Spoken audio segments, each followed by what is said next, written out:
Hello दोस्तों, कैसे हैं आप लोग। आशा करता हूँ मस्त होंगे, स्वस्थ होंगे। चलिए आज हम लोग ऑब्जेक्टिव क्वेश्चंस कर लेंगे क्लास 12 के।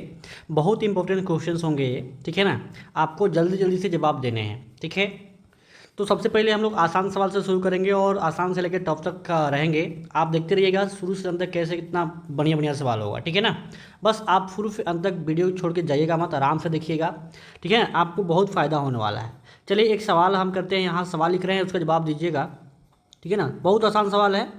साइन इनवर्स एक्स अब प्लस ये कॉस इनवर्स एक्स का वैल्यू होगा। मैं ऑप्शन भी मैं लिख देता हूँ, ठीक है। मैं ऑप्शन भी लिख देता हूँ इसका, ठीक है। ऑप्शन नंबर ए है आपका -π/2। ऑप्शन नंबर बी है π/2। ऑप्शन नंबर सी है 2π/3 और डी है आपका 1।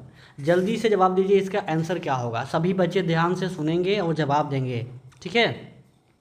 तो आप लोग का जवाब आना शुरू हो गया है, ठीक है। तो चलिए भाई, इसका जवाब हो जाएगा। इसका जवाब है, मैं बता दूं, इसका जवाब है आपका ऑप्शन नंबर क्या, बी। क्या हो जाएगा, ऑप्शन नंबर बी। बड़ा आसान सवाल है, ठीक है। फिर नेक्स्ट सवाल देखिएगा। नेक्स्ट सवाल आपके सामने है। ये क्वेश्चन नंबर 1 था। अब ये क्वेश्चन नंबर 2 लेते हैं। क्वेश्चन नंबर 2 आप लोग जवाब दीजिएगा। इसी टाइप का सवाल है वो, पर थोड़ा सा डिफरेंट है। साइन इनवर्स 1/2, साइन इनवर्स 1/2 अब प्लस ये कॉस इनवर्स 1/2। देखो परीक्षा में इसी टाइप के सवाल आते हैं, ठीक है ना। आपको जवाब देने हैं, इसका आंसर देना है क्या होगा। मैं इसका ऑप्शन मैं लिख देता हूँ, इसका ऑप्शन, ठीक है। देखिए ऑप्शन नंबर ए है 0, बी है -1, सी है 1, डी है 1/2। बताइए जल्दी से इसका आंसर क्या होगा, ठीक है। बताइए क्या होगा इसका आंसर, ठीक है। तो बड़ा आसान, देखो ये तो फार्मूला था ना एकदम, बिल्कुल ये तो बिल्कुल फार्मूला था।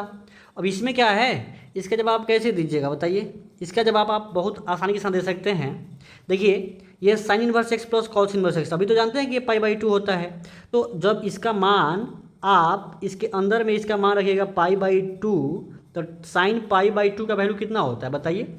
साइन π/2 का वैल्यू होता है 1। कितना होता है, 1। तो इसका आंसर क्या हो जाएगा, आपका ऑप्शन नंबर सी हो जाएगा, ठीक है। चलिए भाई अगला सवाल करते हैं, ठीक है ना। जल्दी देखिए, हम लोग क्या करेंगे ना, 5 सवाल, ठीक है। 5 सवाल ITF का करेंगे, उसके बाद डिफ्रेंशिएशन करेंगे, उसके बाद फंक्शन का करेंगे। बट आप ना ये तैयारी करने का एक बहुत बेहतर तरीका है, आप शुरू से अंत तक देखिएगा कितना इंपॉर्टेंट सवाल हम कराएंगे, ठीक है। चलिए भाई नेक्स्ट सवाल देखिए, ठीक है। नेक्स्ट सवाल है आपका क्वेश्चन नंबर 3 है, ठीक है। ये बताइएगा, ये सेक स्क्वायर, ये 10 इनवर्स 5 प्लस कॉसेक स्क्वायर, ये कॉट इनवर्स 5 का वैल्यू आपको बताने हैं। देखिए जब आप पिछला लेक्चर अगर देखे होंगे ऑब्जेक्टिव सवाल्स का, ठीक है ना, तो उसमें आपको मैं बताया था, ठीक है, उसमें आपको बताया था कि ऐसे सवाल का जवाब अगर जो बच्चे देखे होंगे वो अब आराम से बताएंगे इसको, ठीक है। ऑप्शन नंबर ए है 10, बी है 50, सी है 51 और डी है 52। बताइए क्या होगा इसका आंसर, और कैसे निकाल रहे हैं आप लोग ये भी मुझे बताइएगा, ठीक है। जल्दी से बताइए इसका आंसर क्या होगा भाई, ठीक है। देखिए तो आप लोग का आंसर आया होगा, ठीक है। मैं बता दूं कि थर्ड क्वेश्चन को देखिए, मैं बताया था कि सेक स्क्वायर को 1 + 10 स्क्वायर कर लीजिएगा। क्यों, क्योंकि 10 लाना जरूरी है ना 10 इनवर्स में। और एक कॉसेक स्क्वायर को 1 + कॉट स्क्वायर, यहाँ पे कॉट इनवर्स क्या 5, ठीक है। अब ये देखिए इसको हम थोड़ा सजाएंगे तो इसको आप लिख सकते हैं, ये 10 इनवर्स 10 5 का होल स्क्वायर, अब प्लस ये 1, अब प्लस ये कॉट इनवर्स कॉट 5 का, सॉरी कॉट ऑफ, यहाँ पे इन्वर्स अंदर वाला पे है, मैं लिख देता हूँ। यहाँ पे इन्वर्स क्या है, यहाँ पे इन्वर्स है अंदर वाले पे है, ठीक है ना। तो अंदर वाले पे यहाँ पे, और ये कॉट ऑफ, ये कॉट इन्वर्स 5 का होल स्क्वायर। तो बताइए 1 अब प्लस ये 10 इनवर्स 10 कट जाएगा तो ये 5 बचेगा, 5 का बाहर में स्क्वायर बचा हुआ है, ये 1 अब प्लस ये कॉट इनवर्स कट जाएगा तो क्या हो जाएगा, ये 5 का स्क्वायर बचेगा। बताइए 1 अब प्लस 25 प्लस 1 प्लस 25, तो 25 25 50 और 2 कितना हो जाएगा आपका 52, इसका आंसर आएगा। देख रहे हैं ना, एकदम बेहतर से बेहतर सवाल आपको हम कराने वाले हैं, इसको आप ध्यान से देखते चलिएगा। ठीक है, अगला सवाल है। ठीक है, अगला सवाल है आपके सामने। ठीक है, अगला क्वेश्चन नंबर आपका 4 है। क्वेश्चन नंबर 4 है principal value of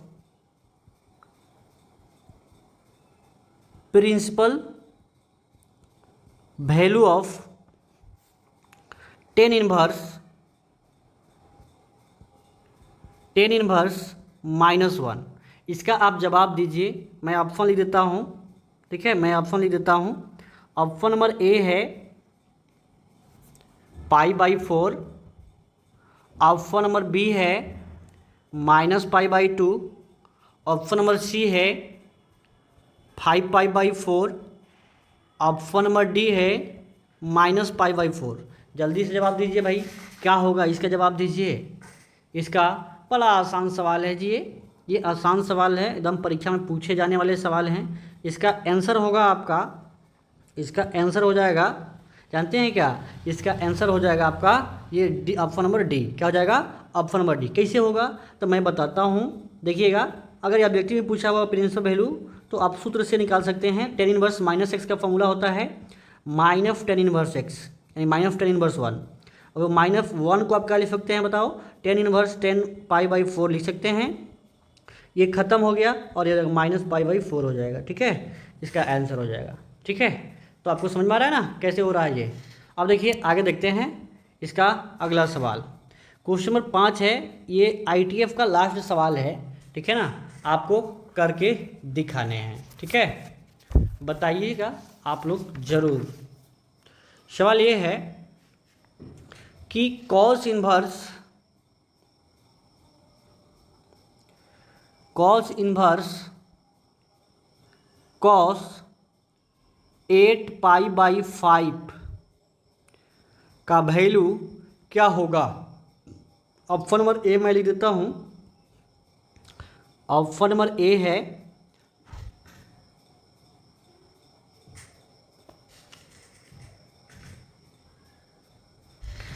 option number A है 8π/4, बी है 12π/4, सी है 2π/5, डी है 4π/5। बताइए क्या होगा इसका आंसर। तो बहुत ही सिंपल सवाल है ये, ठीक है ना, लेकिन अच्छा सवाल है। ठीक है, इसको ध्यान से देखिएगा तो आपको बेहतर समझ में आएगा। ये मैं इसका जवाब बताता हूँ आपको। देखिए सबसे पहले अगर हम 8π/5 की हम चर्चा करें तो 8 × 180, पाई के मान 180 रखेंगे, आपको समझाने के लिए है। अब 5 रखेंगे तो ये 36 बार में कटेगा, 5 यहीं 15 और 5 छक 30, तो ये जानते हैं कितना हो जाएगा, 8 छक 48 और 8 तिरका 24 और 24 4 28, यानी 288 डिग्री आएगा। और कॉस इन्वर्स का रेंज कितना होता है, कॉस इन्वर्स का जो रेंज होता है वो होता है 0 से 180, यानी 0 से पाई। तो यानी ये हम डायरेक्ट इसको नहीं काट सकते हैं।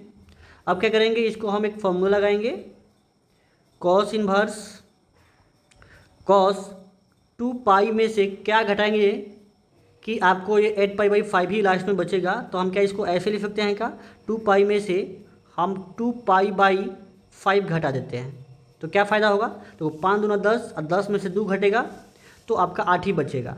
लेकिन हाँ, इससे ज़रूर फ़ायदा हो जाएगा आपको। क्या होगा, तो कॉस इन्वर्स कॉस ये 2π - थीटा होता है, कॉस 2π - थीटा कॉस थीटा, यानी ये 2π/5।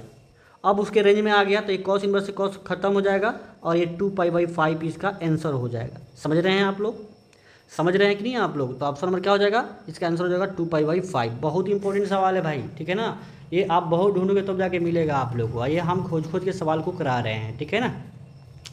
चलिए अब हम 2 सवाल मैट्रिक्स का लेते हैं, ठीक है, उसके बाद हम डिफ्रेंशिएशन में जाएंगे। सब तरह के सवाल लिए हुए हैं, ठीक है। आपको बताने हैं, एक छोटा सा सवाल है, ठीक है। सवाल ये है कि बताने हैं आपको, कितना नंबर क्वेश्चन है ये 5वां है ना। छठा नंबर देखिए, छठा नंबर सवाल है आपका, डिटर्मिनेंट ऑफ ये x प्लस 1, x माइनस 1 और ये x, इसका वैल्यू आपको बताने हैं। ऑप्शन मैं लिख देता हूँ। ऑप्शन नंबर ए है 1, ऑप्शन नंबर बी है 0, ऑप्शन नंबर सी है 2, ऑप्शन नंबर डी है -1। आपको बताने हैं इसका आंसर क्या होगा भाई, बताइए क्या होगा इसका आंसर, बताने हैं, बताइए क्या होगा। बहुत आसान सवाल है, आना चाहिए सबका आंसर, ठीक है। देखो डिटर्मिनेंट और मैट्रिक्स, एक डिटर्मिनेंट का सवाल करा दे रहे हैं और एक मैट्रिक्स का हम सवाल कराएंगे आपको, ठीक है। तो देखो डिटर्मिनेंट वैल्यू निकालने के लिए आपको पता है ना, तिरछा तिरछी गुना करते हैं, इसको ऐसे गुना कर देंगे और फिर ऐसे गुना के घटा देंगे। तो ये x गुने x हो जाएगा x स्क्वायर, अब माइनस ये x माइनस 1 और ये x प्लस 1 गुना होगा ना, तो जाएगा ये x स्क्वायर, अब माइनस ए माइनस बी और ए प्लस बी है, तो ए स्क्वायर और माइनस बी स्क्वायर होगा ना। मैं एक एक स्टेप बता रहा हूँ ताकि आपको कोई दिक्कत ना हो। आई हो जाएगा minus minus plus 1, x square cut जाएगा, तो इसका आंसर जानते हैं क्या हो जाएगा, +1। तो ऑप्शन नंबर क्या हो जाएगा, ऑप्शन नंबर आपका ए हो जाएगा। देख रहे हैं ना कितना इजी सवाल है और इतना अच्छा सवाल है। अगला सवाल में हम लोग आते हैं। अगला सवाल है आपके सामने, क्वेश्चन नंबर 6 हो गया ना, 7 में आते हैं।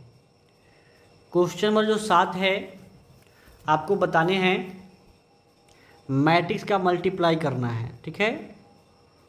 2 है,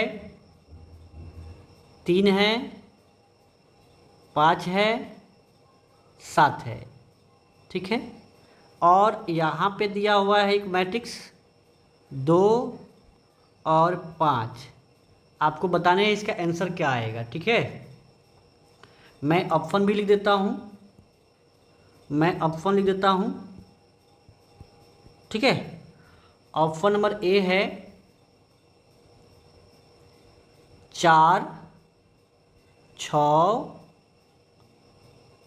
23, 35, ये 6 है, ठीक है। बी ऑप्शन है 4, 15, 10, 35, ठीक है। सी ऑप्शन है 19, 45। डी ऑप्शन है 19, 45। जल्दी से जवाब दीजिए क्या होगा। अब देखिए मल्टीप्लाई जिस छात्र को नहीं आएगा ना, वो तो बच्चे परेशान हो जाएंगे, लेकिन ये है बड़ा आसान सवाल भाई, ठीक है ना, बड़ी आसान सवाल है। कैसे बनाओगे आप, तो आप ऐसे बनाना, ठीक है। कैसे, देखो मैट्रिक्स रो से कॉलम में मल्टीप्लाई करते हैं, ठीक है। तो रो से कॉलम, आइए R1 है ना, R1 से C1 करो, 2 दूना 4 और 3 पच्चे देखो 2 दूना 4 और 3 पच्चे 15। अब R1 से C1 में हो गया, अब R2 से C2 में करेंगे, सॉरी C1 में करेंगे, तो 5 दूना 10 और प्लस 7 पच्चे 35। तो बताइए कितना होगा, जोड़ दीजिए। बाकी दूसरा कॉलम तो है ना कि मल्टीप्लाई करोगे, तो 15 4 कितना हो जाएगा 19 और 10 और 35 45। तो ऐसा कोई ऑप्शन में है क्या, तो ऑप्शन नंबर आपका डी हो जाएगा। क्या हो जाएगा, डी। तो देखो मल्टीप्लाई का आपको रिवीजन हुआ है, ठीक है। तो अब देखिए एक छोटा सा सवाल और मैं ले लेता हूँ, ठीक है। एक छोटा सा सवाल मैं और ले लेता हूँ आपके लिए, ठीक है। छोटा सवाल ये है, 8वां नंबर सवाल कि 2a माइनस 1, यहाँ पे एक मैट्रिक्स लिख दे रहे हैं, ये 2a minus 1, sorry 2a minus 7 है, 2a माइनस 7, ठीक है। और यहाँ पे मैं लिखता हूँ 1, एक मैट्रिक्स है। और इधर भी बराबर लगा हुआ है और यहाँ पे मैट्रिक्स लिखा हुआ है, यहाँ पे A और यहाँ है B-1, ये मैट्रिक्स है, ठीक है। और कह रहा है कि अगर ये आपको बताना है कि A और B का मान किसके बराबर होगा। ऑप्शन मैं लिख देता हूँ इसका मैं ऑप्शन लिख देता हूँ। ऑप्शन नंबर A है 1,7, B है 2,7, C है 7,2। सब बोर्ड में पूछा गया सवाल है भाई, बहुत इंपॉर्टेंट है ये, ठीक है ना। आपका तैयारी हो जाएगा अगर आप डेली जुड़ते हैं ना। जितना भी हम आपका यूट्यूब पे ऑब्जेक्टिव करा रहे हैं ना, तो कहीं दूसरी जगह पढ़ने की आवश्यकता नहीं है आपको। आप आराम से इस वीडियो को देखिए, सवाल को कॉपी में उतारिए और प्रैक्टिस बार बार वीडियो को देखते रहिए, करिएगा, बहुत आसानी के साथ समझ में आ जाएगा। मैट्रिक्स में मैं इक्वल लगा था तो बताया था कि ये फर्स्ट वाला फर्स्ट के बराबर होगा, सेकेंड वाला सेकेंड के बराबर होगा। तो जब सॉल्व करोगे ना तो ये 2A माइनस जो 7 है ना, वो किसके बराबर होगा, A के बराबर होगा। अब देखो जब A इधर आएगा ना तो ये हो जाएगा 2A माइनस A, और 7 को इधर भेजेंगे तो +7 हो जाएगा इधर आके, और 2A में से A घट जाएगा तो A बचेगा, A बराबर 7 आ गया, ठीक है। उसी पर लगे हाथ यहाँ पे फिर B सॉल्व करेंगे तो B कैसे सॉल्व होगा, तो ये देखिए यहाँ B-1 जो होगा सेकेंड वाला सेकेंड के बराबर होगा, तो ये 1 के बराबर हो जाएगा, यानी B हो जाएगा आपका 1 और 1 कितना हो जाएगा 2। तो आपको निकालना क्या है, A और B का मान बताना है ना। तो A का मान 7 आया है और B की जगह पे क्या लिखा है 2, तो 7 और 2 किस में है, 7 और 2 ऑप्शन नंबर आपका C में है। देख रहे हैं ना, बहुत ईजी सवाल है भाई, बहुत ईजी सवाल, ठीक है, कोई दिक्कत नहीं है। तो इसमें अधिकतर सवाल ना मैट्रिक्स के सवाल आते हैं, ठीक है ना, मल्टीप्लाई वाले सवाल आते हैं। एक सवाल और मैं करा देता हूँ, ठीक है, आपको बताने हैं वो सवाल, देखिएगा। सवाल नंबर 9 है, बहुत इंपॉर्टेंट है। इफ ए मैट्रिक्स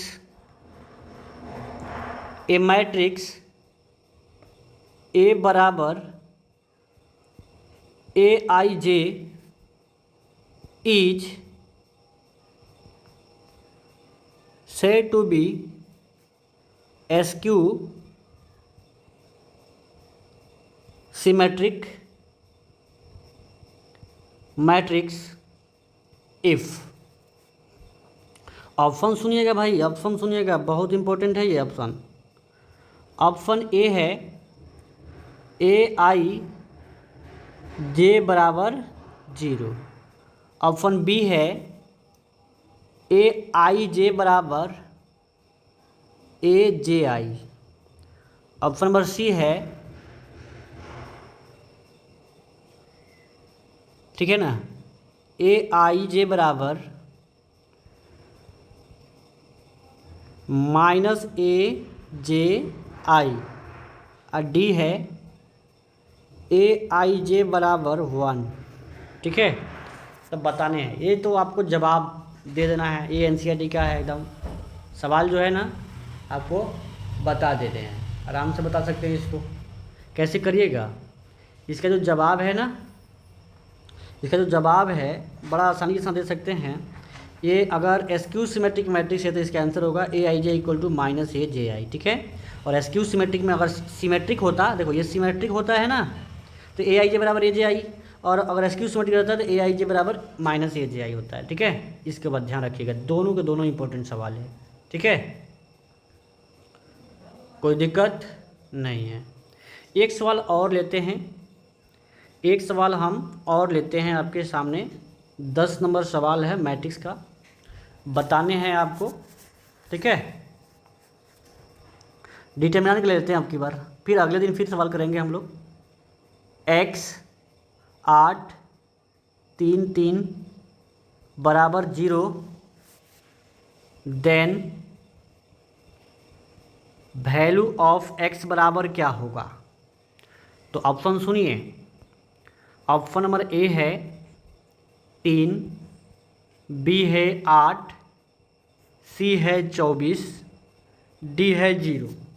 कैसे बनाओगे भाई, बताओ जल्दी से जवाब दीजिए, इसका आंसर क्या होगा। इसका जो आंसर होगा, देखो ये 3x माइनस 8 तिरका, देखो 3 से गुना होगा ना, तो 8 तिरका 24 बराबर 0, तो 3x बराबर या इधर +24 हो जाएगा और x बराबर 24/3 यानी हो जाएगा 8 इसका आंसर। क्या हो जाएगा? 8। तो बहुत इंपॉर्टेंट है, याद रखिएगा इसको। अब कुछ डिफरेंशिएशन के सवाल कर लेते हैं, बहुत है इसमें सवाल, ठीक है ना। एक दिन में सब नहीं कराया जाएगा, हर चैप्टर से, ठीक है ना। जो पढ़े हैं आप, इम्पोर्टेंट चैप्टर है उसे 2-4 सवाल हम लोग हर चैप्टर से करेंगे, ठीक है। तो प्लीज़ आप इसको चैनल को सब्सक्राइब कर दीजिए और दोस्तों में ज़रूर शेयर कर दीजिएगा, ताकि बच्चे इसे जुड़े और पढ़ें। जितना ज़्यादा बच्चे जुड़ेंगे ना उतना ही मज़ा आएगा पढ़ाने में, और आप लोग को जवाब दीजिएगा तो समझ में आएगा कि हम कितना तैयारी किए हुए हैं, ठीक है। चलिए, जैसे जैसे चैप्टर ख़त्म होता जाएगा हम लोग वो, ठीक है ना, अच्छा सवाल करते जाएंगे। नेक्स्ट सवाल 11 नंबर सवाल देखिएगा। 11 नंबर सवाल है आपके सामने कि differentiation of log root x का बताना है आपको। लॉग रूट एक्स का बताना है। ऑप्शन नंबर ए है 1/x, ऑप्शन नंबर बी है 1/2x, अब ए 1/√x और डी है नॉन ऑफ दीज। बताने हैं भाई क्या होगा, इसका जवाब देना है आपको, आंसर जवाब दीजिए। तो बड़ा सिंपल है, डिफरेंशिएशन ये चैन रूल से होगा, पहले लॉग का होगा, तो लॉग का डिफरेंशिएशन 1/x यानी √x हो जाएगा, और फिर √x का डिफरेंशिएशन हो जाएगा 1/2√x। देखिए भाई, फॉर्मूला याद नहीं है तो फिर नहीं समझ में आएगा। सबसे पहले हम log x का फॉर्मूला लगाए हैं, तो इसका डिफरेंशिएशन होता है क्या, 1/x, और √x का, ठीक है ना, √x का फॉर्मूला क्या होता है, तो 1/2√x। तो यही लगाए हैं। अब जब गुना करेंगे तो 1/ये 2 का 2 और √x गुना √x x हो जाएगा, तो 1/2x हो जाएगा। इसका आंसर हो जाएगा ऑप्शन नंबर बी, ठीक है ना। अगला सवाल है सवाल नंबर 12 लेते हैं। सवाल नंबर 12 है differentiation of x³ plus 3x बताने हैं। ऑप्शन मैं लिख देता हूँ 3x² प्लस x गुने 3x⁻x-1। ऑप्शन नंबर मैं बी लिख देता हूँ 3x² plus 3x log 3। Option number C है 0, डी है नॉन ऑफ दिज। बताने हैं क्या जवाब होगा इसका, आंसर बताइए, जल्दी से जवाब दीजिए। इसका आंसर क्या होगा? बहुत आसान है जी। इसका जो आंसर होगा ना वो होगा ऑप्शन नंबर बी। चैन से करिए भाई, x³ का 3x² और 3x यानी a⁻x का आपको फॉर्मूला पता है ना। a⁻x इंटू क्या होता है, log a। इसका डिफरेंशिएशन तो हो जाएगा यहाँ पे आपका 3x इंटू log 3। ये कदापि नहीं होगा भाई, ध्यान से सुन लीजिएगा। तो ऐसे ऐसे सवाल होगा। फिर आपको ऐसे सवाल, अगर आपको वीडियो ये पसंद आए तो लाइक कीजिए, चैनल को सब्सक्राइब कीजिए और दोस्तों में शेयर कर दीजिए। अगर आप चाहते हैं कि ये PDF मिले आपको तो आप सबसे पहले शेयर कर दीजिएगा, ठीक है ना, अपने अपने ग्रुप में, और उसके बाद कमेंट जरूर करिएगा कि ये PDF मुझे चाहिए। टेलीग्राम पे जुड़ जाइएगा, ठीक है ना। इसी प्रकार का वीडियो चाहिए तो आप कमेंट जरूर करिएगा कि सर और वीडियो लाइए, मैं जरूर लाऊंगा, ठीक है। थैंक यू दोस्तों, आज का सेशन यहीं पे कंप्लीट होता है। नेक्स्ट दिन मिलेंगे हम लोग।